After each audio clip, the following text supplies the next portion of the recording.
आपने recently experts को ये बोलते हुए सुना होगा कि जापान की वजह से यूएसए और वर्ल्ड मार्केट में क्रैश आ सकता है। इसका रीजन है येन कैरी ट्रेड। अब येन कैरी ट्रेड क्या होता है? 1990 से जापान के इंटरेस्ट रेट लगभग जीरो के आसपास रहे हैं।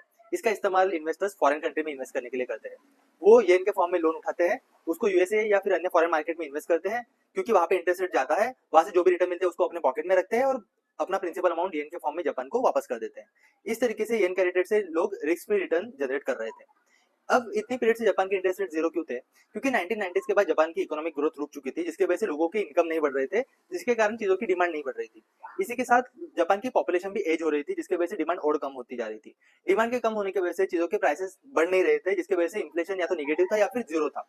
और हम जानते हैं कि इंटरेस्ट रेट इन्फ्लेशन से लिंक्ड होता है, इसलिए इतनी पीरियड से जापान का इंटरेस्ट रेट जीरो रह रहा था। तो ये येन कैरी ट्रेड मेजरली दो चीजों की वजह से काम कर रहा था। एक, जापान के इंटरेस्ट रेट और बाकी कंट्री के इंटरेस्ट रेट में हमेशा एक मार्जिन था, और दूसरा, जापान की करेंसी हमेशा वीक रह रही थी। अब येन वीक क्यों रह रहा था? क्योंकि हम जानते हैं उनकी इकोनॉमिक ग्रोथ नहीं हो रही थी, तो वो ज्यादा चीजें एक्सपोर्ट नहीं कर रहे थे, और जो भी चीजें ऑटोमोबाइल या अन्य सेक्टर में वो एक्सपोर्ट कर रहे थे उसको बैलेंस आउट कर रही थी येन कैरी ट्रेड। क्योंकि येन कैरी ट्रेड करने के लिए आपको येन सेल करने हैं और डॉलर या अन्य फॉरेन करेंसी को परचेस करना है, तो ऑब्वियसली येन की वैल्यू कम होती जा रही थी। लेकिन रिसेंट पीरियड में इस परिस्थिति में बदलाव आया है।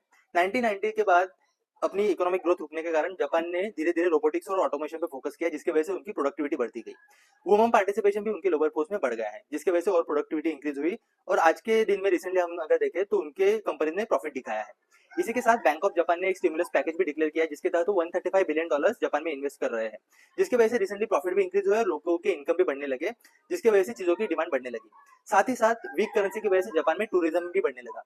इन सारे रीजन से इन्फ्लेशन बढ़ने के कारण जापानीज बैंक को धीरे धीरे इंटरेस्ट रेट बढ़ाने लगे, और आज के दिन इंटरेस्ट रेट बढ़ के 1.78% पे पहुंच गए हैं।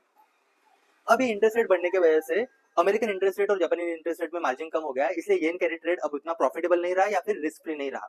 इसलिए धीरे धीरे जो भी इन्वेस्टर्स ने यूएस बॉन्ड में इन्वेस्ट किया था वो अपने ट्रेड को अनवाइंड कर रहे हैं, यानी यूएस बॉन्ड को सेल कर रहे हैं, जिसकी वजह से यूएस बॉन्ड पे प्रेशर आ रहा है। अगर ये कैरी ट्रेड अनवाइंडिंग तेजी से शुरू हुई तो यूएस बॉन्ड में और ज्यादा सेल हम देख सकते हैं, जिसकी वजह से यूएस डॉलर की वैल्यू घटेगी और उससे अमेरिकन इकोनॉमी पर प्रेशर आ सकता है। हम जानते हैं कि जापान यूएसए का सबसे बड़ा फॉरेन लेंडर है और 1 ट्रिलियन से भी ज्यादा लोन अमेरिका को दे चुका है।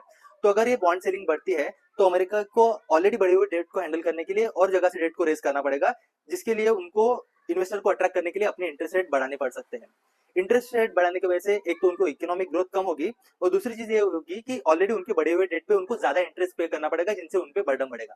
तो ओवरऑल इस येन कैरी ट्रेड के अनवाइंडिंग की वजह से यूएस इकोनॉमी पे प्रेशर आएगा, जिसकी वजह से यूएस के मार्केट क्रैश हो सकते हैं। इसका असर हमारे इंडियन इकोनॉमी पे भी देखने मिल सकता है, क्योंकि जापान की इन्वेस्टमेंट इंडिया में भी बहुत ज्यादा है। तो येन कैरी ट्रेड अनवाइंडिंग की वजह से इंडियन रुपए की वैल्यू भी घटेगी, जिसे हैंडल करने के लिए आरबीआई को या तो अपने रिजर्व को सेल करना पड़ेगा, या फिर ऐसा नहीं होता है तो हमारा आप जैसे लोगों को इन्फ्लेशन का सामना करना पड़ेगा।